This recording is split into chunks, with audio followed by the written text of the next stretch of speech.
Hello and welcome to my class dear +2 economics की class में आप सबका स्वागत है। आज का जो टॉपिक है that is controller of credit. अब जो मनी सप्लाई है इकोनॉमी में वो सेंट्रल बैंक के हाथ में है ना।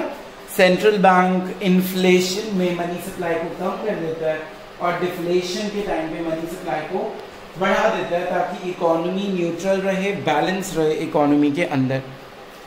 तो आपको दिख रहा होगा बोर्ड पे controller of credit is known as central bank, ये उसका एक फंक्शन है।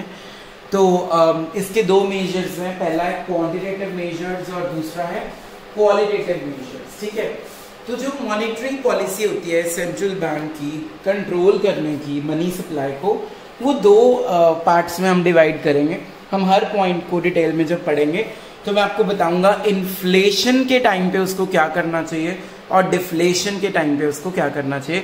तो आज की जो मेरी क्लास है डियर स्टूडेंट्स वो सिर्फ है क्वांटिटेटिव मेजर्स के ऊपर। तो क्वांटिटेटिव मेजर्स बेसिकली में फर्स्ट जो पॉइंट है इसमें वो है बैंक रेट। क्या है? Bank rate. पहले बच्चों आप मीनिंग समझो, व्हाट इज बैंक रेट। देखो सेंट्रल बैंक जो होता है आरबीआई, जब वो लोन्स देता है कॉमर्शियल बैंक को, किसको देता है? कॉमर्शियल बैंक को।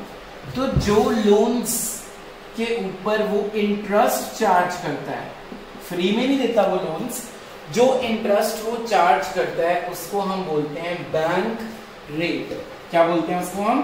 Bank rate. तो it is the minimum rate जो सेंट्रल बैंक अपनी कंट्री में जब लोन्स देता है कमर्शियल बैंक्स को लॉन्ग टर्म के लिए, तो जो मिनिमम रेट उसको चार्ज करना चाहिए उसको हम बैंक रेट या फिर क्या बोल सकते हैं हम इसको? Discount rate. हम इसको डिस्काउंट रेट के नाम से भी बुला सकते हैं। ठीक है, तो अब देखो जब कमर्शियल बैंक्स लोन लेंगे, सपोज मैं सेंट्रल बैंक हूं और आप सब मेरे कमर्शियल बैंक्स हो, ठीक है, जब आप मेरे से लोन लेने आओगे तो मैं तुम्हें फ्री में लोन नहीं देने वाला हूं, मैं तुमसे उस पर इंटरेस्ट चार्ज करूंगा ही करूंगा, है ना। तो जब मैं तुमसे इंटरेस्ट चार्ज करूंगा, अब मान लो इकोनॉमी में चल रही है इन्फ्लेशन। इन्फ्लेशन होता है जब सबके पास बहुत पैसा है, इकोनॉमी में ऑलरेडी पैसा बहुत ज्यादा है और प्राइसेस जो हैं गुड्स के वो पीक पे है, मतलब बहुत ज्यादा इंक्रीज्ड हैं। तो अब मुझे कंट्रोल करना है अपनी मनी सप्लाई को इकोनॉमी में। तो मैं क्या करूंगा, जो लोन तुम लोग मुझसे ले रहे हो मैं उसका रेट ऑफ इंटरेस्ट बढ़ा दूंगा। अगर पहले मैं 10% रेट पे तुम्हें इंटरेस्ट पे लोन देता था, अब मैंने मान लो वो रेट कर दिया है 10 से 25%। तो अब तुम लोगों के खर्चे भी तो बहुत है, तुम लोगों की अपनी एम्प्लॉइज की सैलरीज भी तुमने देनी है ना, और तुम्हारा मेन मोटिव होता है प्रॉफिट कमाना, जो कमर्शियल बैंक्स होते हैं। तो कमर्शियल बैंक्स जब आगे अपने कस्टमर्स को लोन देंगे, तो जो कस्टमर्स को लोन देंगे उसके ऊपर भी इंटरेस्ट वो बढ़ा देंगे, इट विल इंक्रीज। मतलब अगर तुम पहले कस्टमर को 18% पे लोन देते हो, अब तुमने मान लो वो 25 कर दिया। तो जो लोग लोन ले रहे थे छोटी छोटी एक्टिविटीज के लिए या कुछ भी करने के लिए, कोई बिजनेस स्टार्ट करने के लिए, अब वही लोग लोन लेंगे जो तुम्हारे इस रेट ऑफ इंटरेस्ट को पे कर सकते हैं। ठीक है, पर मैक्सिमम लोग अब लोन लेने से मना कर देंगे क्योंकि उनको ये महंगा लग रहा है। कहाँ 18% ऑफ इंटरेस्ट, कहाँ 25-30% ऑफ इंटरेस्ट। तो अल्टीमेटली तुम लोगों ने, कमर्शियल बैंक्स ने लोगों को लोन लेने से डीमोटिवेट कर दिया, डिस्करेज कर दिया। तो जब डीमोटिवेट हो जाओगे, डिस्करेज हो जाएंगे लोग, तो वो लोन्स नहीं लेंगे।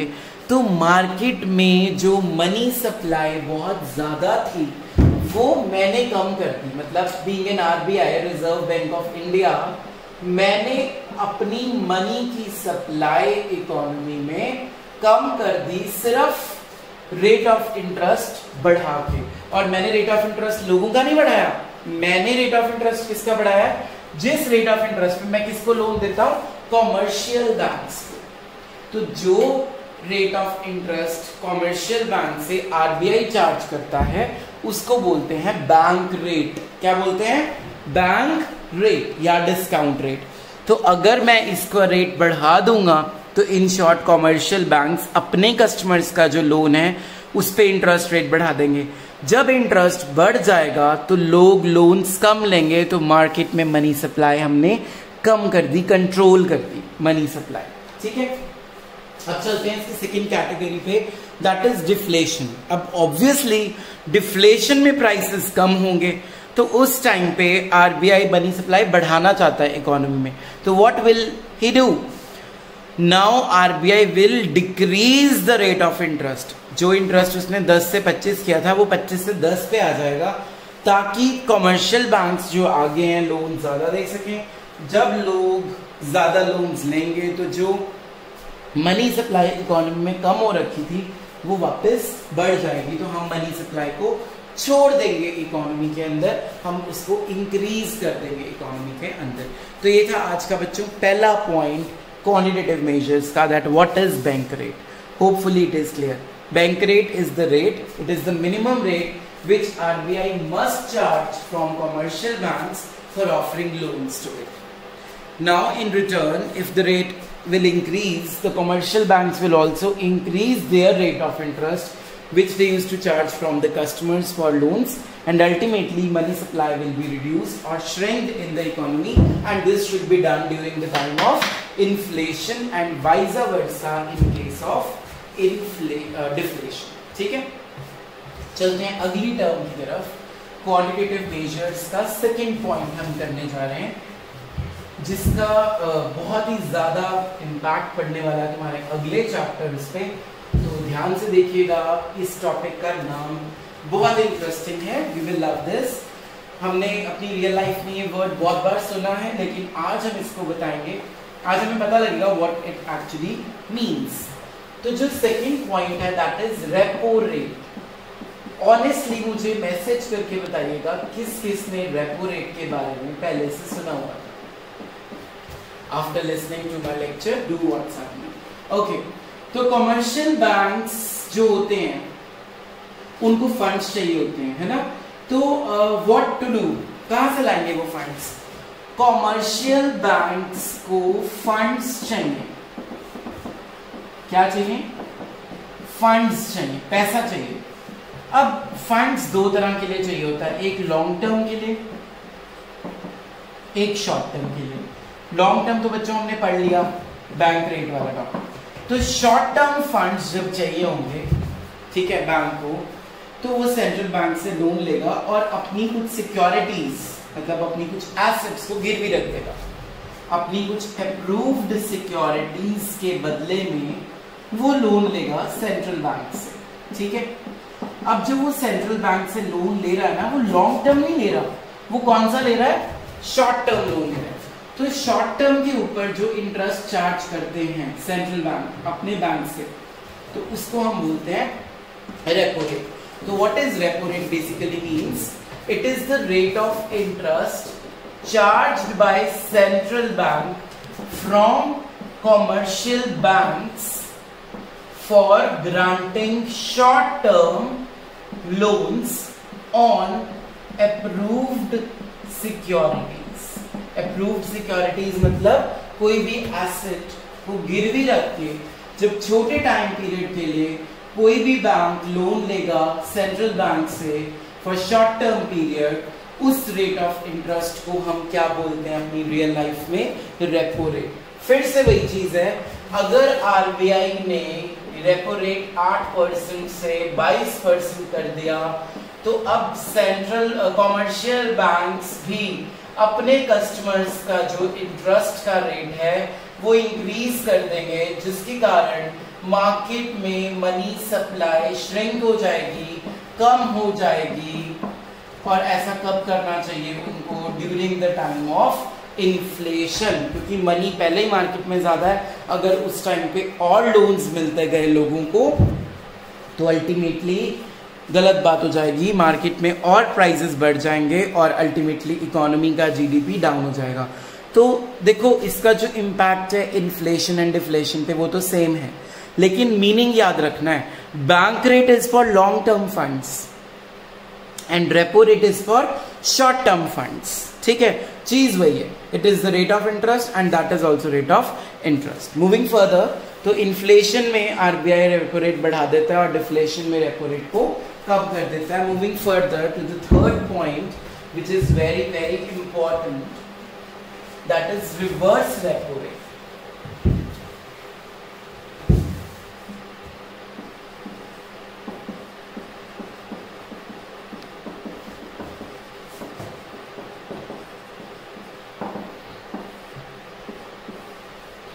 रिवर्स का मतलब क्या हुआ? ऑपोजिट, उल्टा. अब मान लो क्या होता है, एक कॉमर्शियल बैंक है,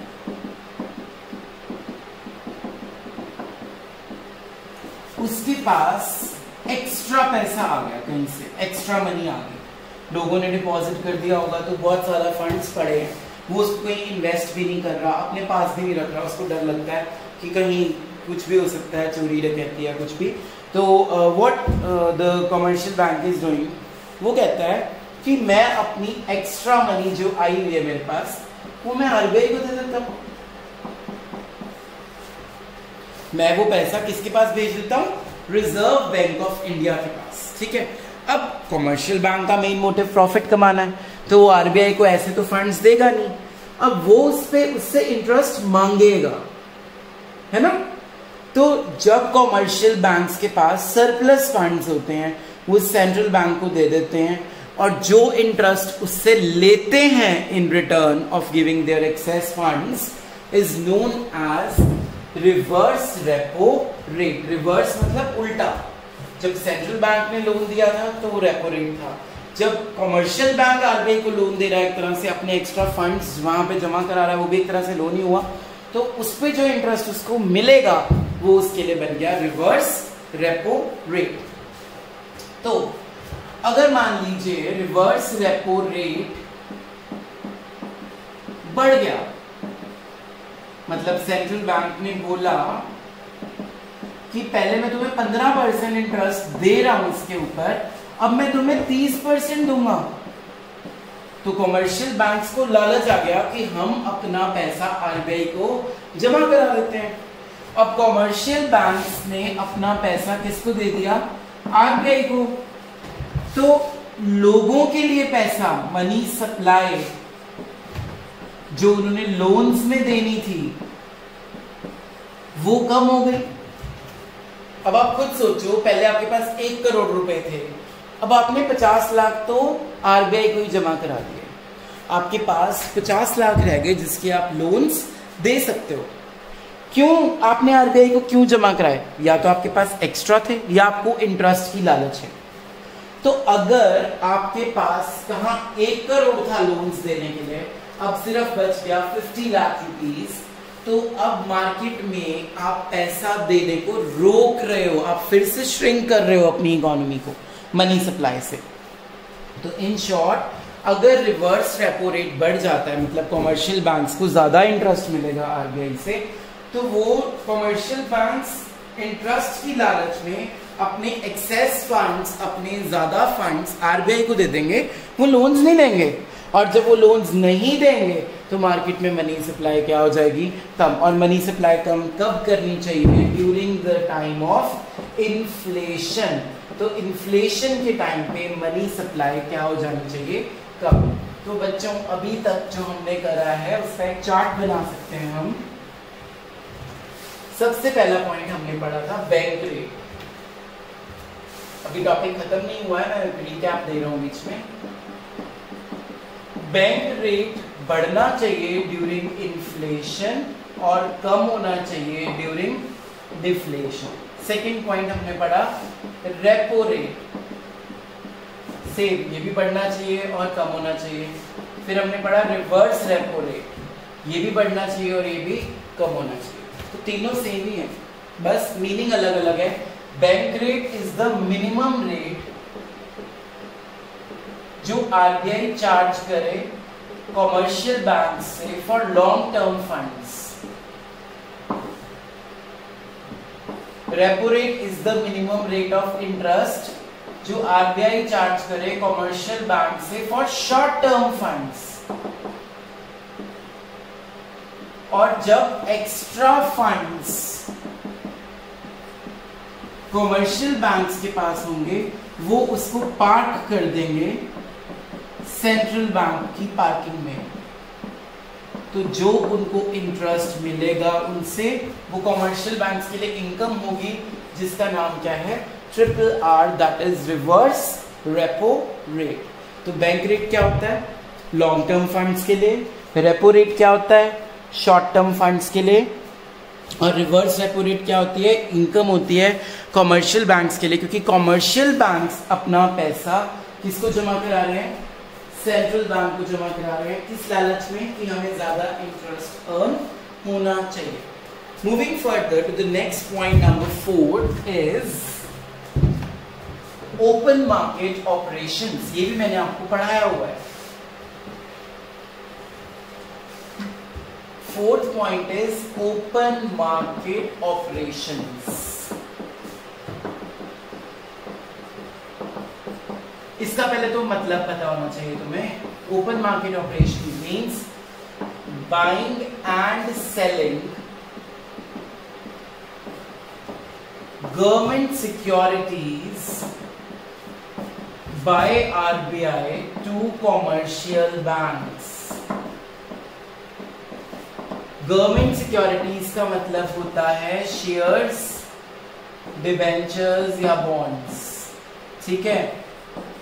तो अब क्या करेगा RBI, अगर RBI अपने शेयर्स, गवर्नमेंट के शेयर्स जो अपने पास वो एज एन इन्वेस्टमेंट रखता है, वो कॉमर्शियल बैंक्स को बेच देता है। तो बच्चों शेयर्स तो RBI से कॉमर्शियल बैंक के पास पहुंच गए, कॉमर्शियल बैंक्स ने उसके बदले में उसको पैसा दे दिया, मनी दे दी। तो अब जब कॉमर्शियल बैंक ने मनी RBI को दे दी तो उसके पास, खुद के पास लोन्स देने के लिए पैसे क्या हो गए, कम हो गए। तो अल्टीमेटली जब लोगों के लिए लोन्स कम हो जाएंगे तो मार्केट में मनी सप्लाई श्रिंक हो जाएगी। और श्रिंक कब करनी चाहिए, ड्यूरिंग इन्फ्लेशन। मतलब इन शॉर्ट इन्फ्लेशन के टाइम पे RBI should sell the shares to commercial banks, और डिफ्लेशन के टाइम पे RBI should purchase the shares from commercial banks. क्योंकि जब वो परचेज करेगा शेयर्स को कॉमर्शियल बैंक से तो अल्टीमेटली उसको उसकी पेमेंट कॉमर्शियल बैंक्स को करनी पड़ेगी। अब आप कुछ परचेज कर रहे हो तो आप पेमेंट करोगे ना उसको जाके। तो जब आप पेमेंट करोगे being an RBI commercial banks को, तो पैसा मार्केट में सर्कुलेट हो रहा है, बढ़ रहा है। तो बढ़ना कब चाहिए, during the time of deflation. Hopefully ये चारों पॉइंट्स आपको हो गए हैं क्लियर। चलते हैं फिफ्थ पॉइंट के ऊपर, विच is very very important point. इसका नाम है cash reserve ratio, that is point number 5।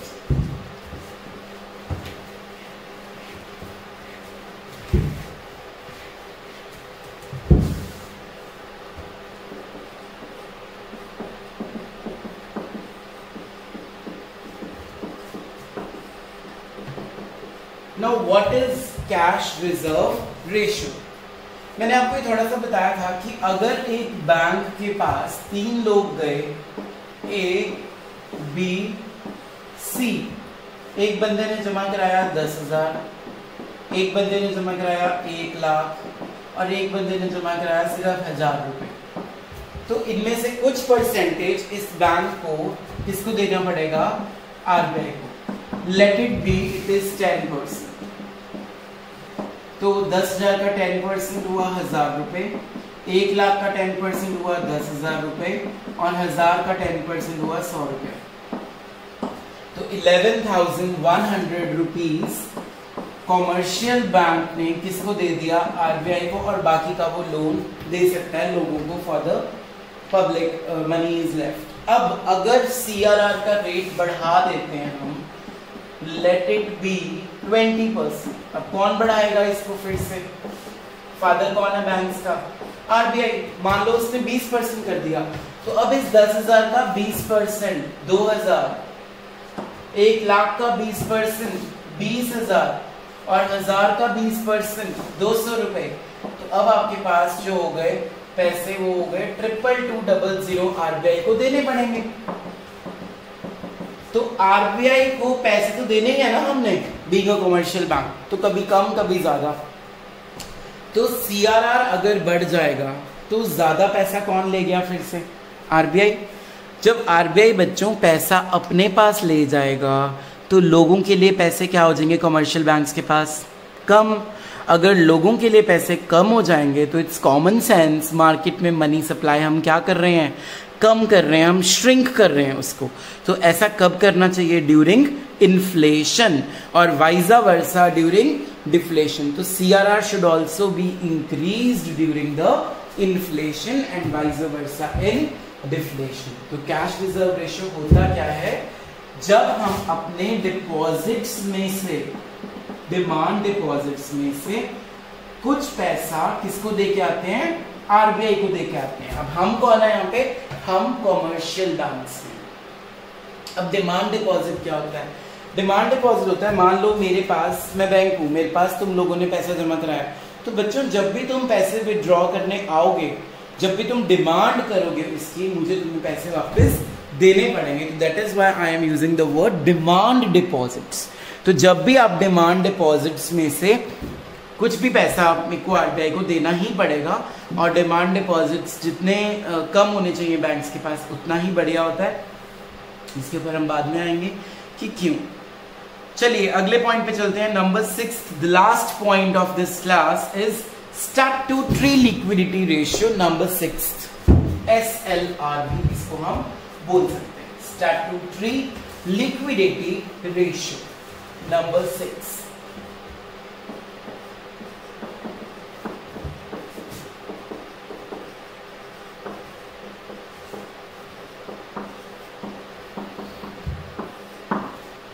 Statutory का मतलब होता है कंपल्सरी, लिक्विडिटी का मतलब होता है लिक्विड, मतलब जो फटाफट से कैश में कन्वर्ट हो जाए। अब सुनो इसका मीनिंग क्या होता है। जितने भी डिपॉजिट्स होते हैं कमर्शियल बैंक्स के पास, चाहे वो एक्सेस कैश पड़ा हो, चाहे कुछ गवर्नमेंट की सिक्योरिटीज पड़ी हो, चाहे करंट अकाउंट बैलेंस पड़े हो, किसी और बैंक में आपने जमा करा रखे हैं, फॉर एग्जांपल आप SBI हो, आपने अपना एक्स्ट्रा मनी PNB को दे रखा है as a short term loan, तो जो भी आपके पास एक्स्ट्रा पैसे हैं, लिक्विड पैसे हैं, लिक्विड मतलब जो फटाफट से कैश में कन्वर्ट हो जाए, जैसे कि डिबेंचर्स, शेयर्स, ठीक है, लोगों ने आपके पास लॉकर्स ले रखे हैं, उसमें गोल्ड पड़ा है, सिल्वर पड़ा है, और आपके पास एक्स्ट्रा कैश पड़ा है, तो उस सब का भी कुछ परसेंटेज आपको कैश की फॉर्म में किसको देना पड़ेगा? RBI को देना पड़ेगा, because it is compulsory. Liquid means which can be converted into cash quickly, जिसको आप कैश में कन्वर्ट कर सकते हो as soon as possible। तो अगर आपको ये परसेंटेज भी RBI को देनी पड़ेगी और RBI ने ये परसेंटेज बढ़ा दी, तो आपको ज्यादा पैसे RBI को देने पड़ गए, तो लोगों के लिए, लोन्स के लिए पैसे आपके पास कम हो गए, मार्केट में मनी सप्लाई आपने फिर से श्रिंक कर दी। तो ऐसा कब करना चाहिए? मतलब the SLR should be increased during the time of inflation and vice versa in deflation. सब पॉइंट्स में सेम ही चीज थी, लेकिन सबका मीनिंग अलग अलग है। बैंक रेट अलग है, रेपो रेट अलग है, रिवर्स रेपो रेट अलग है, ओपन मार्केट ऑपरेशंस का मतलब अलग है, कैश रिजर्व रेशियो का मतलब अलग है, स्टैट्यूटरी लिक्विडिटी रेशियो का मतलब अलग है, तो सबके मीनिंग्स डिफरेंट है। I hope you will find this class very interesting, and thank you for listening to me.